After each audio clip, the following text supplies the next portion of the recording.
Hey guys, today I'm introducing the Wild Mustang in my next series. This guy is from the Devil's Garden Wild Horse Territory in northeastern California. Now, I had participated in the adoption events held by the U.S. Forest Service. Some of my past videos cover these events, so I won't go into detail here, but all of the adoptions were done virtually. And yes, that means adoptions are being done sight unseen with pictures and a short video clip. This is pretty contrary to what the rest of the horse world is comfortable with, but pretty commonplace with the adoption of wild Mustangs. Adopting a wild Mustang, after all, is a huge risk on multiple dimensions, and it's a risk that not everyone is willing to take. Of course, it is always better to see the horse in person, but this isn't always practical for a lot of people. The other thing is that these are all American wild Mustangs that have been removed from public lands. They are all now needing safe homes. After the initial adoption events, there were some remaining unadopted Mustangs. Many of them were plain bays or had a negative note attached. Some of you might remember that tag 6445, labeled as a biter, was one that I adopted and named Jaeger. Jaeger went on to become the sweetest, most affectionate, in-your-pocket type horse. So, was the Forest Service wrong in labeling him as a biter? I don't think so. I think the Forest Service really goes out of their way to provide notes on these Mustangs.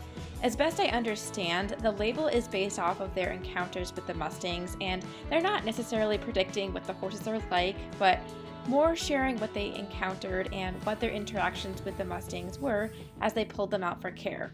Each of the Mustangs are looked over by a vet, aged, gelded, given vaccines, and receive a microchip. When I introduced Jaeger's series, I talked a little bit about my decision to adopt a biter was based on acknowledging that biting was likely a fear-based response to being confined within a chute for those unpleasant experiences.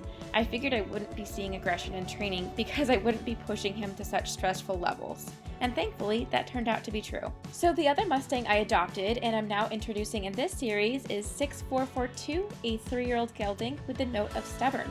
And here he is. The volunteer who takes all the photos noted that he was pretty difficult to get a good picture of.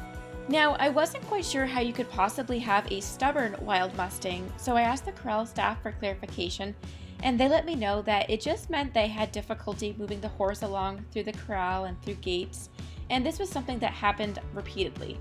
So this is his video right here, and I'm not sure if this is what they mean by him being stubborn. I'm guessing not. There's probably a lot more to it than what you see here. But either way, the label stubborn really didn't faze me at all because to me, he was just a wild Mustang who didn't yet know what was being asked of him. He was just confused. So I thought that was a very workable thing. Anyway, in keeping with the bird theme that I had been doing for my wild Mustangs, I decided to name him Falcon. Although I'll admit, it didn't quite land the same way the other horses' names did. So it really didn't disappoint me when Falcon's adopter eventually changed his name. And yes, Falcon has already been adopted by the time you're watching this video. If you're new to the channel, I gentle wild Mustangs for adoption to safe quality homes. Anyway, stay tuned for Falcon's next video as he begins the gentling process. Thanks so much for watching.